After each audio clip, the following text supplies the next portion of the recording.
तरदामिनी पे शेख हमारी न जाइयो, तरदामिनी पे शेख हमारी न जाइयो, दामन निचोड़ दे तो फरिश्ते वजू करे। सलाम, नमस्ते, सत श्री अकाल। मैं हूं आपके साथ हर्षिता मिश्रा और आप देख रहे हैं टाइम्स मेल। कहते हैं कि मोहब्बत, यारी, दोस्ती, रिश्तेदारी और जंग हमेशा अपनी बराबरी वालों में करनी चाहिए। ये जरूरी नहीं है कि सामने वाला आपके जितना ताकतवर हो, पर यह भी जरूरी नहीं है कि जिसे आप कमतर समझ रहे हैं वो आपकी सोच के मुताबिक कमजोर और लाचार हो। कुछ यही हाल इस वक्त मिडिल ईस्ट में अमेरिका, ब्रिटेन और इजराइल के साथ हो रहा है।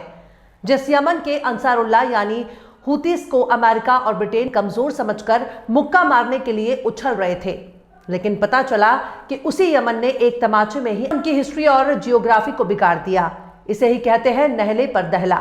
इसे ही कहते हैं कि दुश्मन को कभी कमजोर नहीं समझना चाहिए, पर ताकत के गुरूर में मगरूर अमेरिका और ब्रिटेन ने यमनी आर्म्ड फोर्स के तौर पर पहचान बना चुके हुतीस के ठिकाने पर हमला करने पहुंच गए। एक मदमस्त हाथी की तरह अमेरिका और उसके साथ ब्रिटेन झूमता बलखाता हुआ यमन के समुद्री इलाके में फाइटर जेट से लेस एयरक्राफ्ट कैरियर लेकर पहुंचा। लेकिन जैसे इनको फाइटर जेट ने यमन पर हमला शुरू किया, वैसे यमन के शेरों ने इनके ही फाइटर को मार गिराया। यमन के हुतीस के जरिए अमेरिका का F-18 फाइटर जेट को हवा में ही मार गिराने की घटना बताने के लिए काफी है कि अब अमेरिका का दौर खत्म हो चुका है। न सिर्फ अमेरिका का दौर खत्म हुआ है, बल्कि उसके पिट्ठू ब्रिटेन का वजूद भी खतरे में आ चुका है। अब इन देशों को बित्ते बित्ते भर के देश और उनकी छोटी छोटी हुकूमतों की तरफ से लाल लाल आंख दिखाई जा रही है। अब सोच कर देखिए कि इतना बड़ा सुपर पावर देश एक छोटे संगठन के सामने पानी भरता हुआ नजर आ रहा है। ये वही हुतीस है जिनको अंसारुल्लाह के नाम से जाना जाता है।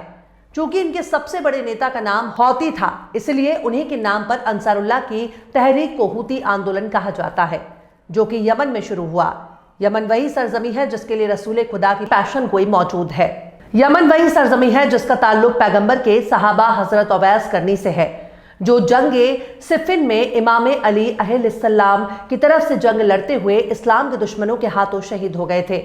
हालांकि ऐसा कहकर हम हौतीस की ताकत गुणगान नहीं कर रहे, बल्कि यमन की फजीलत बयां कर रहे हैं। और उसी यमन के शेरों ने अमेरिका का फाइटर जेट न सिर्फ मार गिराया, बल्कि अमेरिका के एयरक्राफ्ट कैरियर को भी निशाना बनाया, जिसके बाद अमेरिका और ब्रिटेन की नेवी और एयरफोर्स को तुरंत ही यमन से 9-2-11 होना पड़ा। तुरंत अपनी जंगी अमला और लाव लश्कर लेकर यमन के समंदरी इलाके दुम दबाकर भाग खड़ा हुए। ऐसे मौकों के लिए ख्वाजा मीर दर्द ने फरमाया है कि तरदामिनी पे शेख हमारी न जाइयो, दामन निचोड़ दे तो फरिश्ते वजू करे। मतलब कि मेरे गिले दामन पर किसी शख्स को रंज नहीं करना चाहिए, क्योंकि इस गीले दामन की अहमियत बहुत ज्यादा है। इतना ही उसे निचोड़ दिया जाए तो फरिश्ते भी वजू कर सकते हैं। पर यमन के शेरों ने जिस शिद्दत के साथ अमेरिका और ब्रिटेन को उनकी औकात दिखाई, ये बताने के लिए काफी है कि गरीब का मतलब कमजोर और लाचार नहीं होता। आखिर कैसे यमन के हौतियों ने बीच समंदर में अमेरिका और ब्रिटेन का उतार दिया कच्छा, लगोट और बनियान। बताएंगे आपको और भी बहुत कुछ, लेकिन आप अगर हमारे चैनल पर नए हैं और पहली बार हमारी वीडियो को देख रहे हैं तो आप हमारे चैनल टाइम्स मेल को सब्सक्राइब कर लें, वीडियो को लाइक कर दें और बेल आइकन का नोटिफिकेशन बटन भी प्रेस कर दें, ताकि बिना देरी हमारी हर खबर आपको मिलती रहे। लौटते हैं अब खबर की तरफ। इतवार के रोज ही खबर आती है कि तेल अवीव पर हुतियों के हाइपरसोनिक मिसाइल हमले के बाद इजराइल को होने वाले नुकसान का बदला लेने के लिए अमेरिका और ब्रिटेन अपने लाव लश्कर के साथ यमन में हौतियों का मुंह तोड़ने के लिए पहुंचता है। पर उल्टा यमन के हौतियों ने अमेरिका और ब्रिटेन की नाक तोड़ दी। हुतियों ने अमेरिका फाइटर जेट मार गिराया, जिसके बाद अमेरिका और ब्रिटेन को अपनी इज्जत बचाने के लिए कहने को मजबूर होना पड़ा कि हमारी नेवी ने गलती से अपना ही फाइटर जेट मार गिराया, वरना हम तो हौतियों को सबक सिखाकर ही लौटते। लेकिन हौतियों का दावा है कि उन्होंने लाल सागर के आसमान पर अमेरिकी F-18 लड़ाकू जहाज को तबाह कर दिया है। हौतियों ने कहा कि यह लड़ाकू जहाज अमेरिकी एयरक्राफ्ट कैरियर को निशाना बनाकर किए गए हमले में तबाह हो गया। लेकिन अमेरिकी सेना दावा कर रही है कि एक ऑपरेशन के दौरान F-18 लड़ाकू विमान फ्रेंडली फायर में हादसे का शिकार हो गया। इस दौरान जहाज के दोनों पायलटों का जान तो बच गई, पर इज्जत का यमन के आसमान में फालूदा बन गया। हुती विद्रोहियों के प्रवक्ता ब्रिगेडियर जनरल याहिया सारे ने इतवार को अपने ट्विटर हैंडल पर अपने वीडियो संदेश में कहा कि यमनी अंसार अल्लाह के लड़ाकों ने लाल सागर में असहरी ट्रमन एयरक्राफ्ट कैरियर पर हमले के दौरान अमेरिकी नौसेना के F-18 लड़ाकू विमान को मार गिराया और अमेरिकन ब्रिटिश एयरफोर्स के हमले को नाकाम कर दिया। यही आसारी ने कहा कि उनके इस ऑपरेशन में 8 क्रूज मिसाइलें और 17 ड्रोन का इस्तेमाल किया गया था। उन्होंने यह भी कहा कि ज्यादातर फाइटर जेट यमन के हवाई इलाके को छोड़कर लाल सागर के साहिली इलाके की तरफ चले गए ताकि एयरक्राफ्ट कैरियर पर हमले से पीछे छुड़ाया जा सके। हमले के बाद यूएसएस हैरी ट्रूमन अपनी पोजीशन छोड़कर भाग खड़ा हुआ। हालांकि गौर से अगर देखा जाए तो अमेरिका और ब्रिटेन ने यह हमला ऐसे वक्त में किया जब हूतियों ने हाइपरसोनिक मिसाइल से इजराइल की राजधानी तेल अवीव पर हमला किया था, जिसकी वजह से दर्जनों इजरायली घायल हो गए। मरे भी होंगे, पर इजराइल मरने वालों की तादाद बताकर अपना नाम खराब नहीं करना चाहेगा, क्योंकि इजराइल के भीतर बहुत ही कड़ा मिलिट्री सेंसरशिप लागू है, जिसकी मर्जी के बगैर इजराइल के भीतर की जानकारी मीडिया में नहीं छप सकती। खैर 2 दिनों में भीतर ही हूतियों ने 2000 किलोमीटर दूर इजराइल को अपनी ताकत का एहसास कराया। फिलहाल अमेरिका और ब्रिटेन जैसे देशों का भारी नुकसान हो चुका है, उल्टा उनके ही मैदान छोड़कर भागना पड़ा। वहीं इन सब से इतर नेतन्याहू को इजराइल के आवाम के लिए खुद को भरोसा दिलाना जरूरी है कि उनके दौर में इजराइल बिल्कुल सुरक्षित है, भले इजराइल को अमेरिका और पश्चिमी देशों की बैसाखी पर ही क्यों ना खड़ा हो।